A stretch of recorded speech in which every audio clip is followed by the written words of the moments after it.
వాళ్ళు స్కూల్కి వెళ్ళేటప్పుడు చేసేది సరిపోలేదని చెప్పేసి ఇంట్లో ఉన్నాం కదా మాకు ఇంకా ఏదైనా చేసి పెట్టని చెప్పి ఈ మే హాలిడేస్ ఒకటండి లీవులు ఇచ్చారన్నారు కానీ అసలు ఈ లీవుల్లో వాళ్ళతో వేగడం చాలా గగనం అయిపోతుంది. సో ఇంకా తప్పదు కదా, బయట నుంచి తీసి పెట్టే స్నాక్స్ కంటే ఇంట్లో చేసి పెట్టేది కొంచెం హెల్తీగా ఉంటుందని చెప్పేసి కొంచెం కష్టమైన ఇష్టపడి వాళ్ళ కోసం ప్రిపేర్ చేస్తున్నాను. అదేంటి అంటే పప్పు చెక్కలండి. ఇది యాక్చువల్లీ కర్ణాటక సైడ్ ఈ టైప్లో ఎక్కువ చేస్తారని నేను అనుకుంటున్నాను. యాక్చువల్లీ నేను ఆ వీడియోస్ చూసి చేస్తున్నాను అనమాట.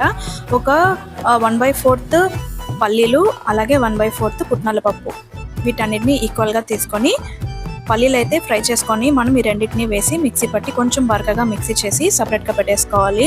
ఆ తర్వాత ఒక చిన్న బౌల్ తీసుకొని అందులో మనం మెజర్మెంట్కి ఏ కప్ అయితే యూజ్ చేస్తున్నామో అదే కప్తో 1 కప్పు వరకు బియ్యం పిండి అయితే వేసుకోండి. నేనైతే షాప్లో తీసుకున్న బియ్యం పిండి వేసుకుంటున్నాను. మీకు ఇంట్లో పిండి ఆడిచ్చిన మిల్లులో ఆడిచ్చిన పిండి ఉంటే కూడా మీరు వేసేసుకోవచ్చు అనమాట.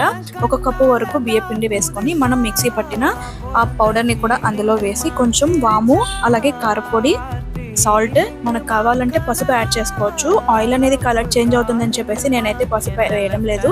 మీకు కావాలంటే మీరు వేసేసుకోవచ్చు అనమాట. వీటన్నింటిని వేసి కొద్దిగా ఆయిల్ వేసి చపాతీ పిండి కంటే కొంచెం గట్టిగా అయితే మనం కలిపి పెట్టేసుకోవాలన్నమాట. దీనికంతా నానబెట్టాల్సిన అవసరం ఏం లేదండి, మనం డైరెక్ట్గా అలాగే కూడా చేసేసుకోవచ్చు అనమాట.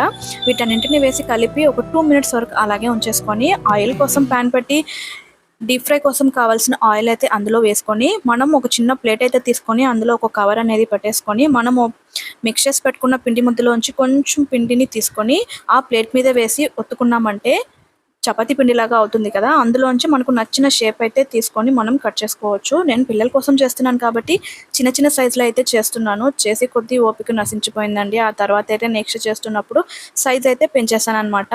ఇలా థిక్నెస్ని బట్టి మీకు పల్చగా కావాలా కొంచెం థిక్గా కావాలా అనేది మీరు చూసి అడ్జస్ట్ చేసుకొని కట్ చేసి వేసుకోవాలన్నమాట. ఇవి కొంచెం సిమ్లోనే చేసుకోవాలండి, కొంచెం ఓపిక అయితే కావాల్సి వస్తుంది. బాగా ఫ్రై అయ్యాక మనం సపరేట్గా తీసేయచ్చు అనమాట. హై ఫ్లేమ్ పెట్టామంటే పైన కలర్ వస్తుంది కానీ లోపలైతే పిండి పచ్చిగా ఉంటుంది, మెత్తగా ఉంటుంది అనమాట, ఉడకదు. ప్లేట్లో అలా వేసామంటే గలగలమనాలి. అలా అన్నప్పుడే మనకు పర్ఫెక్ట్గా వచ్చిందని ఒక అర్థం అనమాట. ఇక్కడ చూసారంటే నేను నెక్స్ట్ టైం చేసేటప్పుడు కొంచెం పెద్ద మూత అయితే తీసుకొని అందులో అయితే నేను కట్ చేశానండి. ఎలా వేసుకున్న టేస్ట్ అయితే ఒకటే కదా. ఇందులో మీరైతే కొంచెం కరివేపాకు కూడా యాడ్ చేసుకోండి. మా పాప వద్దని చెప్పింది, అందుకే నేను స్కిప్ అయితే చేసేసాను. వేసుకుంటే టేస్ట్ చాలా బాగుంటుందండి. ప్లేట్లో అలా వేసారంటే గలగలమనాలి, అప్పుడే మనకు కరెక్ట్గా వచ్చిందనేసి. ఏం చేసినా ఈ నిప్పట్లకి మీరైతే ఎన్ని మార్క్స్ ఇస్తారో కమెంట్ చేయండి. మీరు ఈ హాలిడేస్లో మీ పిల్లల కోసం ఏం ప్రిపేర్ చేశారని కూడా నాకు కమెంట్ చేయండి. వీడియో నచ్చిందంటే లైక్ చేసి ఛానల్ని తప్పకుండా సబ్స్క్రైబ్ చేసుకోండి. Thank you for watching guys. Bye by.